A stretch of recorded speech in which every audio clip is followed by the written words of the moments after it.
Like I look at, And by the way, I asked the question, if you knew with certainty that you were living in a simulation, would it change anything? no, And the answer is literally, no.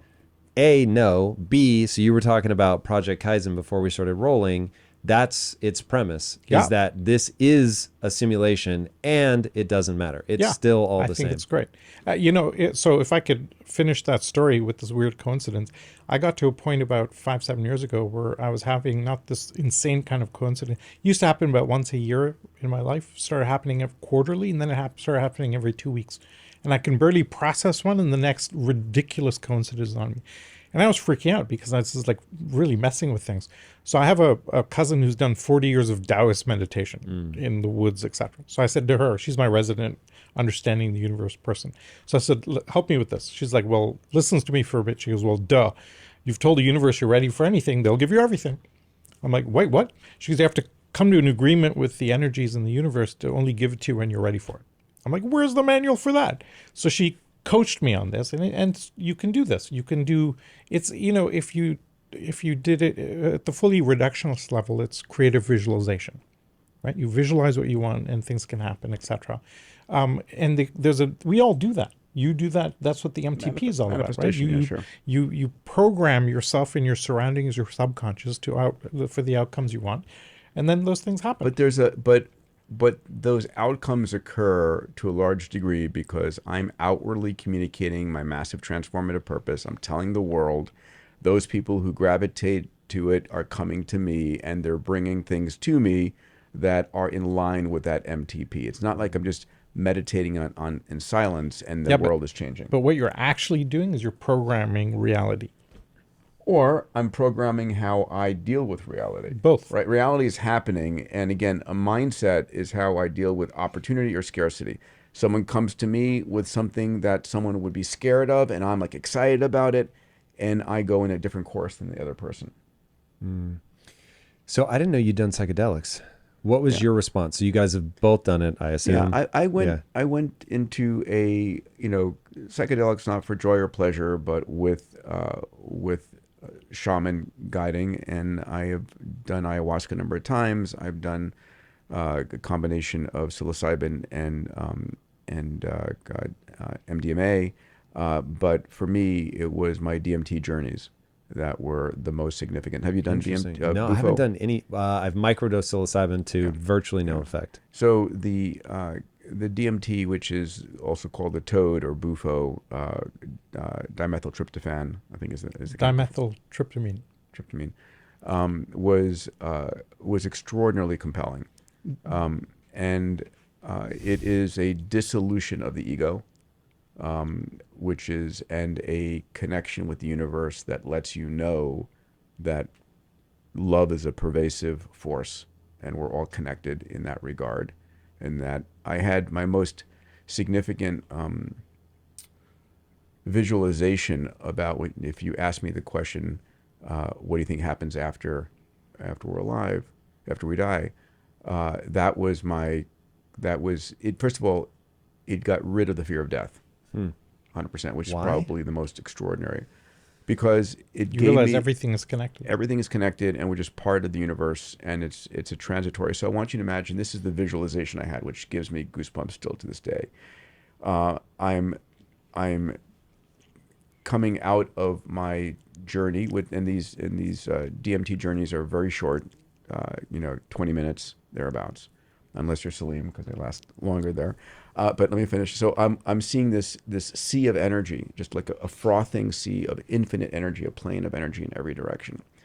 And I see coming out of the sea of energy two double helices. And they come out of the energy, and they're there, and then they go back into the energy. And that was it. And it was the realization, I can see it like it was yesterday, it's a realization of this infinity of creation and energy, and life emerges from it, consciousness emerges from it, and then re-enters it. I can, listen, this is my mind giving it meaning. We are meaning-making machines. But So you've had that. You're just kind of rationalizing it in your previous experience. That's fine. Okay. That's fine. But let me tell you why I got excited by this whole world. 2012, we had a lecture at Singularity. I think it was Chris Ducharme. And what he'd been doing was doing a whole bunch of clinical trials with people taking different dosages of MDMA, psilocybin, etc., and putting them through an fMRI machine. So in the 60s, when Timothy Leary and all these guys were taking drugs, they had no idea what to do. They were just chucking it down, right? But now we know exactly that this dosage substance of substance A will do this to neural circuit B, and know exactly the emphasis and how much of an impact it'll have, etc. And I found that fascinating because now we have a feedback loop. What got me interested in DMT... A feedback loop to what end? Well, because now you can see what neural circuits are being amplified or impacted, and you can now play with it. Okay, so I have to ask then. So knowing how you're creating that state by manipulating certain neurons in your brain, Sure. how do you see an allergy or a scar? I don't know that. I wish I did. I don't. But it's fascinating that that's there, and the numbers that it's there. If it happened 3-4 times, you go, 3-4 times. 3,500 times, I got to start looking at that. And that's just the sheer numbers compel you to look at it a little more deeply. But so for me, let's look at what DMT does. DMT, what it does is suppress the parietal lobe, which is where your sense of self sits. When you can take a dosage of it, you suppress that parietal lobe, and you are now free to explore the higher realms of your consciousness that you didn't have access to before. So when DMT is going, is that all that's happening? Are there any areas that are more active, or is it literally just shutting off the sense of self? Unclear, but it seems the primary function is that it reduces the activity in the parietal lobe. I'm so fascinated by how many... And then you start looking at other areas.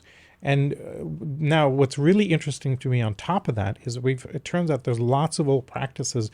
Whirling dervishes, when they do their Turkish spinning, end up with a DMT release. They now know that. Now, DMT is I a didn't natural. follow that. DMT is naturally occurring in your your brain. It gets released twice in your life, once at birth, once at death. So when people have a near-death experience, they see the white light, that's DMT releasing in the brain. Interesting. Right? So now they've found religious experiences. I'll hook you up, buddy. Almost all religious experiences are essentially you work the physiology of the body to a point where you have a DMT release. Tantra and Kundalini work results in that. They take ground energy, lift it through your body, and you end up with a DMT release. I don't take the DMT journey lightly at all. It's one of the most insightful, and again, I experienced it with reverence awe. and awe, and as a means to explore myself and the universe in a different way, and I'm very thankful for it. Yeah, I'm very intrigued. I ask about this a lot, and by the way, I got to a point after it. I said, I'm just going to share it openly. I don't plan to run for president, and I don't care what anybody thinks about it. It was critically important to me. Yeah, it's beautiful. You met Michael Janssen a couple of days ago. yes, So one of the most fascinating things about him, he's one of the most present people I've ever met. And I said, how do you maintain this? Like, you have this incredible ability to just let things go, not worry about stuff, things happen. Everything just passes through him, and it doesn't stick. It's amazing. He just kind of releases instantly. And he couldn't answer, and I kept wanting to pull it out, and he goes, I've done a hero dose a few times. I go, hero dose? So a normal dose, I guess, is 100 milligrams of psilocybin. A hero dose is when you do like 5 grams. It's like a factory reset on your nervous system. I'm like, holy crap, you've done that? He goes, I do it every year. And so all of cognitive biases that he may have built up, et cetera, are constantly getting released. And therefore he operates in this unbelievably present form. I think that's just amazing.